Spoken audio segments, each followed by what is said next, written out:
आज जो भी फैक्ट्स मैं आपको बताऊंगा उसके रेफरेंसेस साइड बाय साइड यहाँ देखने को मिलेगा। क्वेश्चन ये है, क्यों कोई कोरोना वायरस से मरता है या किसी वायरस से किसी की डेथ क्यों होती है? इस सवाल के जवाब को जानने के लिए हमें जाना होगा करीब 100 साल पीछे। मैं बात कर रहा हूँ 1920 का H1N1 स्पेनिश फ्लू का, दुनिया का सबसे वर्स्ट फ्लू आउटब्रेक, जिसमें करीब 10 करोड़ लोगों की डेथ हो गई, यानी कि उस वक्त के पूरे दुनिया की पॉपुलेशन का 5%। उस 10 करोड़ में 1 करोड़ 80 लाख तो भारतीय थे। काफ़ी समय तक ये माना जाता रहा कि वो वायरस इतना डेंजरस था जिसकी वजह से करोड़ों लोग मर गए। लेकिन अब मेडिकल साइंस को ये क्लियर है कि मरने की असली वजह वो वायरस नहीं था, कुछ और था। मतलब ये कि 1918 से लेके 1920 के बीच में जब भी किसी इंसान में फ्लू पाया जाता, उसे उठा के हॉस्पिटल में डंप कर देते, एक क्रैम्प्ड कमरे में जहां एयर का नामो निशान नहीं था, सनलाइट बिल्कुल भी नहीं था और साथ में न्यूट्रिशन की कमी थी। And that was the cause of the death. उसी वक्त पूरे दुनिया में थोड़े से हॉस्पिटल थे जिनका नाम रखा गया fresh air hospital, open air hospital. मतलब ये कि पेशेंट को बाहर रखा गया ओपन एयर में जहां लगातार सनलाइट भी मिलते रहे, और यही वो लोग थे जो हॉस्पिटल से जिंदा बाहर निकल पाए। तो उस समय के एग्जाम्पल को आज के कॉन्टेक्स्ट में अगर हम देखें तो आज जब भी किसी इंसान में कोरोना वायरस डिटेक्ट होता है या डायग्नोस होता है, उसे इमीडिएटली क्वारंटाइन कर देते हैं। क्वारंटाइन का मतलब उसे एक ऐसी जगह रख देते हैं जहां फ्रेश एयर से कट ऑफ हो जाता है और सनलाइट का नामो निशान नहीं रहता, और ऊपर से खाने के नाम पे प्रोसेस्ड फूड है, पैक्ड फूड है, कुक्ड फूड है, यानी वो पेट तो भर सकता है लेकिन न्यूट्रिशन ऑलमोस्ट नेग्लिजिबल। ऐसे में पेशेंट की जो रिकवरी के चांसेस हैं वो कम हो जाते हैं, यानी कि लंबा समय लगता है। और साथ ही में अगर पेशेंट में पहले से ही कोई बीमारी है, जैसे डायबिटीज़ हो या हार्ट डिजीज़ हो या किडनी फेलियर हो या हाई ब्लड प्रेशर का पेशेंट ऑलरेडी हो, और ऊपर से अगर उसको एंटी मलेरियन ड्रग साथ में एंटीबायोटिक दे दिया जाए, तो ये दोनों दवाइयों की हिस्ट्री है पिछले 40 साल में हज़ारों बार साबित हो चुका है।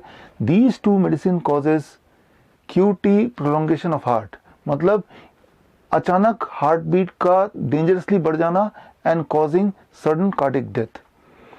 ये देखा गया 27 मार्च के journal of American medical association के रिसर्च पेपर में कि ज़्यादातर जो कोरोना वायरस के पेशेंट की डेथ का कारण है वो है, एटलीस्ट 1/3 पेशेंट की बात कर रहा हूँ, वो है मायोकार्डियल इंजरी। तो मतलब साफ है कि कॉज कोरोना वायरस है या कॉज कोरोना वायरस का ट्रीटमेंट है।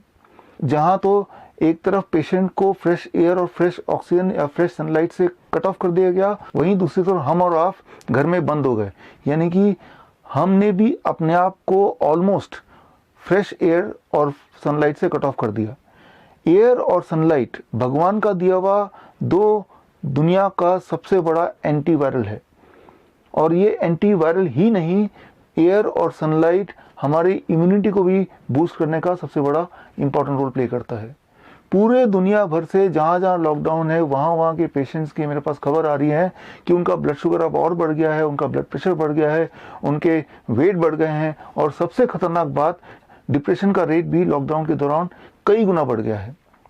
यानी एक तरफ वो पेशेंट प्रोटोकॉल की वजह से वो और बीमार पड़ रहा है, और दूसरी तरफ हम और आप भी बहुत ज़्यादा बीमार पड़ रहे हैं। ये एक खतरनाक बात है।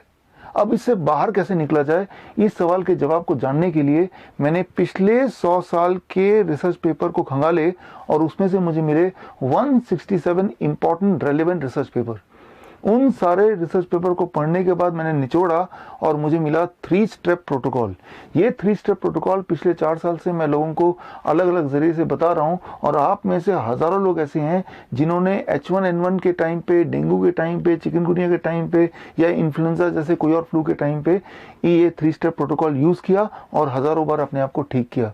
आप में से अगर वो लोग हैं जो जिन्होंने पास्ट में 3 स्टेप प्रोटोकॉल फॉलो करके अपने आप को ठीक किया, तो आप बाकी लोगों के एनकरेजमेंट के लिए वीडियो बनाइए और मुझे भेजिए ताकि मैं उनको दिखा पाऊँ, या फिर आप कमेंट में जाके अपना टेस्टिमोनियल दीजिए ताकि उनको एनकरेजमेंट मिले।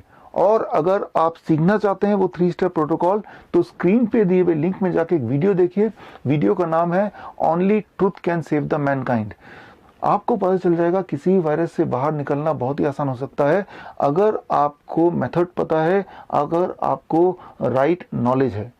आप में से वो लोग जो बहुत गहराई में जाके इसको समझना चाहते हैं, तो उनके लिए world health day that is 7 अप्रैल को मैंने किताब लॉन्च की थी, मेरी किताब जिसका नाम है corona the scandal of the millennium. ये 1000 पेज की किताब है और इस किताब में वो सारे रेफरेंसेस पूरे के पूरे रिसर्च पेपर्स हैं जिसको पढ़कर आप समझ जाएंगे that the power is in knowledge. अगर नॉलेज सही हो तो आपके मन से डर भाग सकता है, क्योंकि तब आपको पता चल जाएगा किसी वायरस से लड़ने के लिए ये जो नॉलेज है वो काफ़ी है जिससे हम किसी वायरस से जीत हासिल कर सकते हैं। तो आप में से वो लोग जो मेरी बात से सहमत हैं कि ये नॉलेज लोगों तक पहुंचनी चाहिए, तो इस वीडियो के माध्यम से मैं आज लॉन्च कर रहा हूं a forum called end of illness. तो अगर आप उनमें से हैं जो सोचते हैं कि इस टीम का हिस्सा बन सकते हैं, तो स्क्रीन पे दिए हुए ईमेल आईडी में जाके आप अपने बारे में लिखिए और मुझे बताइए। ये ईमेल मैं खुद पढ़ूंगा और मैं खुद आपको जवाब दूंगा। भविष्य में ये टीम काम करेगी ताकि हम लोगों को फ्री कर पाएँ, आज़ाद कर पाएँ हर तरह के वायरस से। देखिए, आज कोरोना आया है, कल हंटा भी चल दिया है, वो कल भी आएगा। क्वारंटाइन करना, लॉकडाउन करना एक टेम्पररी सोल्यूशन हो सकता है, लेकिन परमानेंट क्योर कभी नहीं हो सकता है। एक तरफ तो घर में बंद होकर लोग बीमार पे बीमार पड़ते जा रहे हैं, डेंजरसली इल होते जा रहे हैं, और दूसरी तरफ एक और डर कम से कम 1/3 इंडियन के दिमाग में है, दैट इज नौकरी जाने का डर। आंकड़े कहते हैं इकोनॉमिक टाइम्स के कि करीब 1/3 लोग, लगभग 30% लोगों की जॉब जाने वाली है। तो डिप्रेशन ऑलरेडी आ गया है, ऊपर से नौकरी जाने का डर। ये एक भयानक सिचुएशन है। इस सिचुएशन से सिर्फ एक ही तरीका है बाहर निकलने का, वो है अपने आप को एम्पावर करना with the right kind of knowledge. मैं इनवाइट करता हूँ, चाहे आप कोई IAS ऑफिसर हो, बिजनेसमैन हो, लॉयर हो, या फिर डॉक्टर हो, या कोई पॉलिटिशियन हो, क्या हम ऐसा कर सकते हैं, हम मिलकर एक टीम बनाएं ताकि सोशल मीडिया के माध्यम से, गवर्नमेंट की सारी मशीनरी के माध्यम से हम इस नॉलेज को एक एक इंसान तक पहुंचाएं। और अगर हमने ऐसा कर दिया तो भविष्य में न जाने कितने वायरस और आएंगे, लेकिन हम सब इक्विप होंगे कि उस वक्त हम खुद अपना डॉक्टर कैसे बने, हम खुद अपना सोल्जर कैसे बने, हम खुद अपना इलाज कैसे करें। और अगर ऐसा हो गया तो अच्छे दिन एक बार फिर तो आएंगे ही, और हमेशा अच्छे दिन ही रहेंगे। इस उम्मीद के साथ all the best, thank you, जय हिंद।